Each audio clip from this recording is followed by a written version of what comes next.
की భారత్ మాతాకి తెలుగు తల్లికి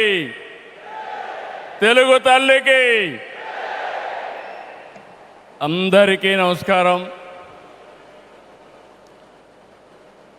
honourable prime minister Narendra Modi గారు, ఆనరబుల్ గవర్నర్ అబ్దుల్ నజీర్ గారు, ఉప ముఖ్యమంత్రి మిత్రుడు పవన్ కళ్యాణ్ గారు, వేదికపై ఉన్న పెద్దలందరికీ ఈరోజు అల్లూరి సీతారామరాజు ఇంటర్నేషనల్ ఎయిర్పోర్ట్ సందర్భంగా ఉత్తరాంధ్ర ప్రజలందరికీ ముందుగా శుభాకాంక్షలు. ఉత్తరాంధ్రలో కొత్త చరిత్రకు నాంది పలికేలా ఎయిర్పోర్ట్ నిర్మాణానికి సహకరించిన రైతులందరికీ ముందుగా పాదాభివందనం చేస్తున్నాను. మీరు కేవలం భూములు మాత్రమే ఇవ్వలేదు, ఉత్తరాంధ్రకు బంగారు భవిష్యత్తు ఇచ్చారు. నేడు ఉత్తరాంధ్రకి ఇంటర్నేషనల్ ఎయిర్పోర్ట్ వచ్చింది. ఉత్తరాంధ్రకి అంతర్జాతీయ ఐటీ దిగ్గజం గూగుల్ వచ్చింది. ఉత్తరాంధ్రకి ప్రపంచ స్థాయి స్టీల్ కంపెనీ ఆర్సీఆర్ మిత్తల్ వచ్చింది. ఇంకా ఎన్నెన్నో. ఇవన్నీ ఎలా వచ్చాయి? ఒక్కసారి మీరు ఆలోచించుకోవాల్సిన అవసరం ఉంది. 2 ఏళ్ల క్రితం విధ్వంసమైన రాష్ట్రం. ఆ రోజు నేను, పవన్ కళ్యాణ్ గారు, నరేంద్ర మోడీ గారి నాయకత్వంలో మీ అందరికీ ఒక హామీ ఇచ్చాం. రాష్ట్రాన్ని పునర్నిర్మాణం చేస్తామన్నాం, నిలబెట్టుకున్నాం. మోడీ గారి చేతుల మీదుగా ప్రారంభించుకున్న ఎయిర్పోర్టు ఉత్తరాంధ్రకు ఒక మణిహారం. నేను అందుకే పదే చెప్తున్నాను, ఉత్తరాంధ్ర కలలకు రెక్కలొచ్చాయి. ఎర్ర బస్సు రాదన్నారు, ఎయిర్ బస్సు వచ్చింది. అవహేళన చేసిన వాళ్ళు అడ్రస్ లేకుండా పోయే పరిస్థితికి వచ్చారు. ఆ రోజు ఎన్నో ఈ ప్రాంత ఆశలని, ఆకాంక్షల్ని తక్కువ చేశారు, అడ్డుపడ్డారు. అన్ని అధిగమించాం. అద్భుతమైన ఎయిర్పోర్ట్ ఈరోజు నిర్మాణం అయిందంటే ఇది ఉత్తరాంధ్రకి గర్వ కారణమని మరొకసారి విజ్ఞప్తి చేస్తున్నాను. కొత్త ఎయిర్పోర్టు మన్యం వీరుడు అల్లూరి సీతారామరాజు పేరు పెట్టుకున్నాం. పేరు తలుచుకుంటేనే గుండె ఉప్పొంగుతుంది. గిరిజనులతో కలిసి ఆయన చేసిన స్వాతంత్ర పోరాటం దేశం ఎప్పటికీ మరిచిపోదు. ఉత్తరాంధ్ర శక్తికి నిదర్శనం ఈ ఎయిర్పోర్టు. ఎందుకంటే ఈ ఎయిర్పోర్ట్ నిర్మించింది ఎవరో కాదు, ఉత్తరాంధ్ర వాసి జిఎంఆర్, ఈ ప్రాంత వాసి. ఇంకొక పక్క దీనికి తొలుగు అడుగు వేసిన అశోక్ గజపతి రాజు ఇక్కడి వారే. ఏవియేషన్ మంత్రిగా నిర్మాణం పూర్తి చేసే బాధ్యత తీసుకున్న రామ్మోహన్ నాయుడుది కూడా ఉత్తరాంధ్రనే. ఇది ఉత్తరాంధ్ర సత్తా అని మరొక్కసారి మీ అందరికీ విజ్ఞప్తి చేస్తున్నాను. ఈరోజు ఉత్తరాంధ్ర దశ దిశ మార్చి కీలక ప్రాజెక్టు ప్రారంభానికి వచ్చిన మోడీ గారికి మనస్ఫూర్తిగా ధన్యవాదాలు. ఈరోజు మనందరం గుర్తుపెట్టుకోవాలి, వెంటిలేటర్ పైనున్న ఆంధ్రప్రదేశ్కి ఆక్సిజన్ ఇచ్చి ఈరోజు నిలబెట్టిన వ్యక్తి నరేంద్ర మోడీ గారు. నేను మిమ్మల్ని అడుగుతున్నా, ఆంధ్రుల సెంటిమెంట్, విశాఖ ఉక్కు నిలబెట్టింది ఎవరని గట్టిగా మీరు చెప్పాల్సిన బాధ్యత మీ పైన ఉంది. ఎవరు? విశాఖ రైల్వే జోన్ మంజూరు చేసి విభజన హామీని నెరవేర్చింది ఎవరు? పోలవరానికి సాయం చేసి గాడిన పెట్టింది ఎవరు? రాజధానికి నిధులిచ్చి పనులు పునఃప్రారంభించిన వ్యక్తి ఎవరు? 2027 భోగాపురంలో చెప్తున్నాను, పోలవరాన్ని పూర్తి చేసి మన ప్రధాని చేతుల మీద జాతికి అంకితం చేస్తామని హామీ ఇస్తున్నాం. 2028 అమరావతి మొదటి దశ పనులన్నీ పూర్తి చేసి మన ప్రధానమంత్రి నరేంద్ర మోడీ గారి చేతుల మీదుగా ప్రారంభిస్తామని మీ అందరికీ హామీ ఇస్తున్నాను. దీనికి మనందరం థ్యాంక్స్ చెప్పాలనా లేదా అని అడుగుతున్నా. చెప్పాలనా లేదా అని అడుగుతున్నా. థ్యాంక్ యూ, థ్యాంక్ యూ, ధన్యవాదాలు, ధన్యవాదాలు. ఏఎస్ఆర్ ఎయిర్పోర్టు 2703 ఎకరాలు, 5641 కోట్ల రూపాయలు అద్భుతంగా వచ్చింది. ఎయిర్పోర్టుని ఫ్లయింగ్ ఫిష్ ఆకారంలో నిర్మించారు. మన తీర ప్రాంతాన్ని ఇది గుర్తు చేస్తుంది. అటు సముద్రం, ఇటు పచ్చని కొండల మధ్య విమాన ప్రయాణమే కొత్త అనుభూతిని తీసుకొస్తుంది. నేను చాలా విమానాశ్రయాలు చూశాను, కానీ భోగాపురం ఒక ప్రత్యేకమైన ఎయిర్పోర్ట్ అని మరొకసారి మీకు విజ్ఞప్తి చేస్తున్నా. ఎయిర్పోర్ట్లో అడుగడుగున తెలుగు కళలు, సంస్కృతి కనిపిస్తున్నాయి. తెలుగు ముగ్గులు, ఏటి కొప్పాక బొమ్మలు, కూచిపూడి నృత్యం, తోలు బొమ్మలాట, బొబ్బలి వీణ, నాదస్వరం, లేపాక్ష నంది వంటివి ప్రతిబింబించేలాగా తీర్చిదిద్దారు. విశాఖ నుంచి భోగాపురాన్ని నిర్మించే బీచ్ కారిడారు ప్రకృతి అందాలతో మరింత ఆకర్షణ తెస్తుంది. గ్లోబల్ ఏరోస్పేస్ ఏవియేషన్ హబ్కి GMR Manasa aviation university, ASIP semiconductor ప్రాజెక్టుకు శంకుస్థాపన చేసుకున్నాం. జిఎంఆర్ విఎఫ్ స్కిల్ డెవలప్మెంట్ సెంటర్కి ప్రారంభించుకున్నాం. శంషాబాద్ ఎయిర్పోర్టుతో తెలంగాణ దశ దిశ మారింది. భోగాపురం ఎయిర్పోర్టుతో ఉత్తరాంధ్ర దశ దిశ మారుతుంది. 2015లో ఆనాడు ప్రధానమంత్రిగా ఉన్న నరేంద్ర మోడీ గారి నాయకత్వంలో ప్రకటన చేశాం. 19లో అనుమతులు తెచ్చి శంకుస్థాపన చేశాం. భోగాపురానికి నాడు కొబ్బరికాయ కొట్టింది మనమే, నేడు గుమ్మడికాయ కట్టింది మనమే. గుర్తుపెట్టుకోమని కోరుతున్నాను. ఈ 2 ఏళ్లలో ప్రధానమంత్రి గారి సహకారంతో ఉత్తరాంధ్రలో 189 ప్రాజెక్టులకు సంబంధించి 6,13,00,000 పెట్టుబడులు.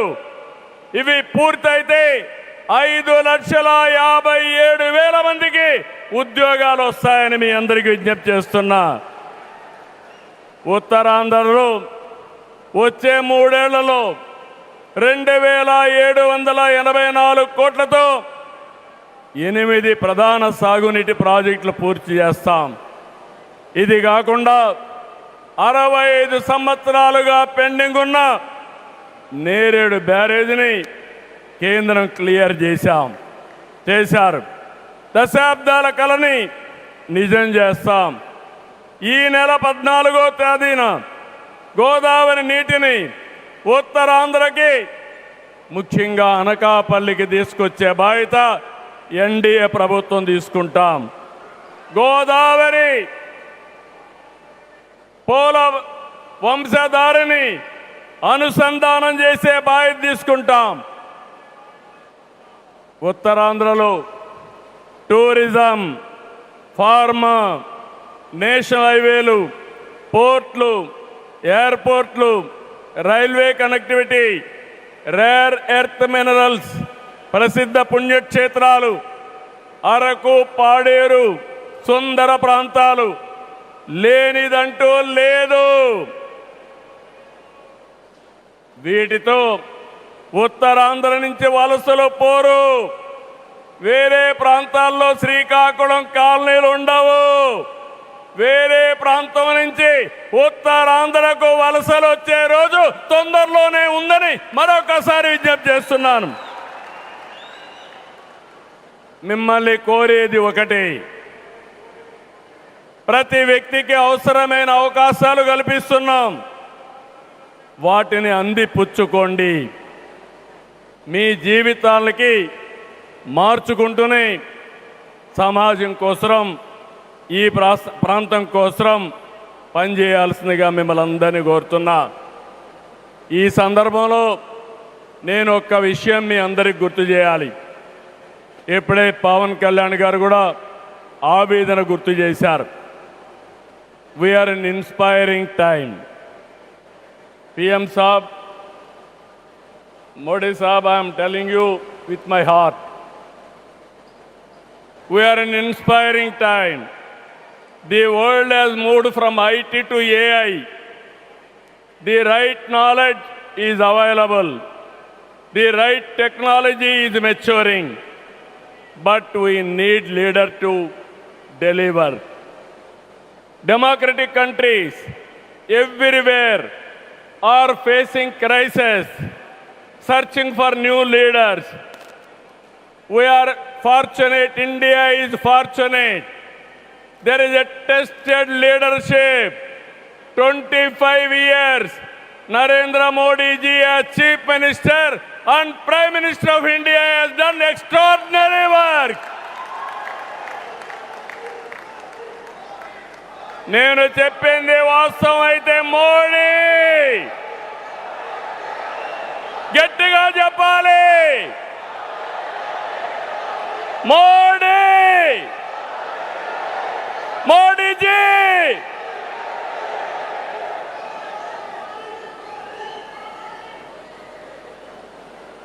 He is the only one leader in the democratic world with the knowledge, the technology and the ability to carry 144 crore people and make this nation forward.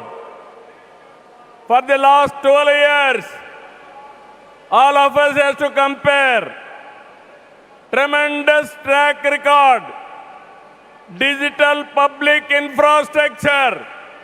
Today I can say proudly, world largest transactions, digital transactions are happening not in America, not in China, but in India. That is the credit Narendra Modi ji has done. Financial inclusion, Jan Dhan.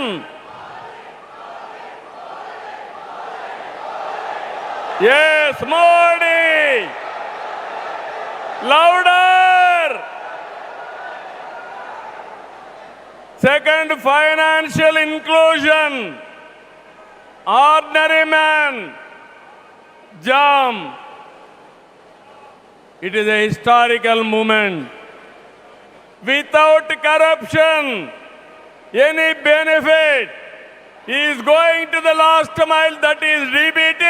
Nowhere in the world, in India it has been established. Infrastructure, you have seen Bhogapuram, like this so many airports, national highways. I can say proudly, nowhere in the world our national highways can beat. Railways, yesterday, high-speed trains are coming. And also, green hydrogen train has come in India. First time, that is what Narendra Modi ji. Ports, metros, green energy. Nobody dreamt 500 gigawatts of green energy. Surya Ghar. And also, he promoted green energy like anything. GST is a breakthrough reform. Welfare, every poor person house, Ayushman Bharat, LPG, JJM, through JJM, every home he wanted to give tap water. GDP, wealth creation, from 11th place, he brought it to 4th place. That is the pride.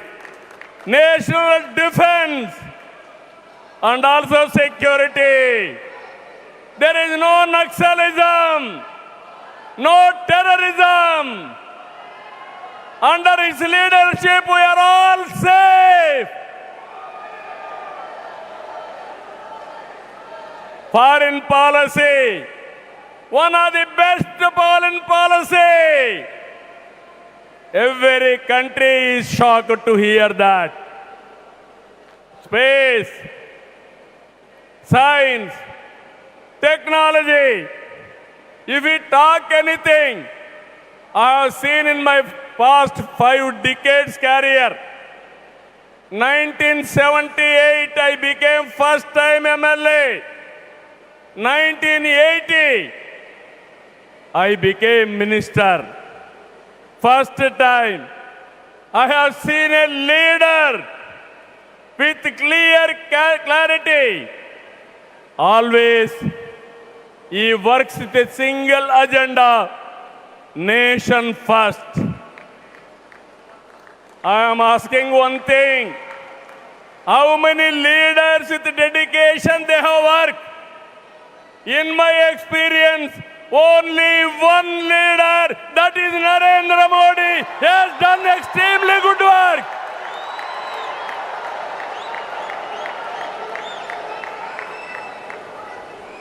He is having a clarity. Vikasit Bharat 2047. There are external factors. Somewhere, in India, there is a problem of LPG. This year, environmental imbalance, rainfall deficiency. With all these things, he is able to manage very effectively with less suffering. I'm telling you, India is going to become 2047 number 1 country in the world. It is possible with Narendra Modi ji. Always I am saying one thing. Right man, right time, right place is the blessing. Nation is blessed with his leadership. I am appealing entire nation. You have to think only one thing. Without Narendra Modi ji, we cannot imagine 2047. He is the tallest leader in the world. If we go to any country, everybody is respecting. That is the pride he brought for the nation. Hands off to him. All of us has to stand with him. గట్టిగా లేచి నిలబడుకొని సంఘీభావాన్ని తెలియజేయండి.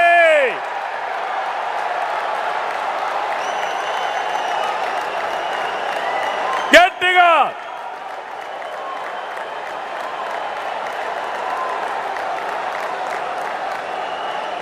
it is our responsibility, our commitment for the nation. Nation first, persons next. So I am very happy. Entire nation has to understand the amount of development, the amount of respect India is commanding globally. Only one man is leading, one leader is leading. That leader is Narendra Modi ji. We have to protect his leadership. All of us have to talk about it. Those who are criticizing him, they have to understand what they have contributed for this nation. He has done for the last 25 years extraordinary work. So with this, భారతదేశాన్ని number 1గా నిలబెట్టే శక్తి నరేంద్ర మోడీ గారికి ఉంది. తెలుగు జాతి చరిత్ర సృష్టించే శక్తి మనకుంది. అల్లూరి సీతారామరాజు స్ఫూర్తితో ఐక్యంగా అడుగేద్దాం. అటు కేంద్రం ఇటు రాష్ట్రం కలిసి ముందుకెళ్దాం. తెలుగు జాతిని నెంబర్ 1గా చేసుకోవాలని మరొక్కసారి మీ అందరికీ విజ్ఞప్తి చేస్తూ, ఉత్తరాంధ్ర మళ్ళీ చెప్తున్నా, ఇంక మీరు పేద అరుపులు అరవడానికి లేదు.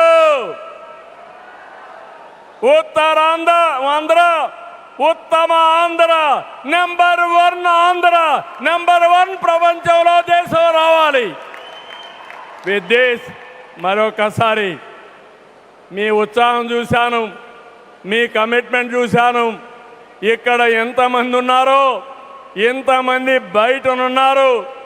ఈరోజే మన గిరిజన పిల్లలు దింసా డాన్స్ చేసి గిన్నీస్ రికార్డు తెప్పించారు, వరల్డ్ బుక్ ఆఫ్ రికార్డ్స్ తెప్పించారు.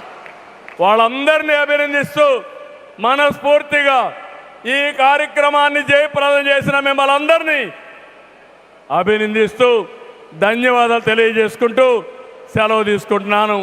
జై భారత్, జై తెలుగు తల్లి, జై హింద్.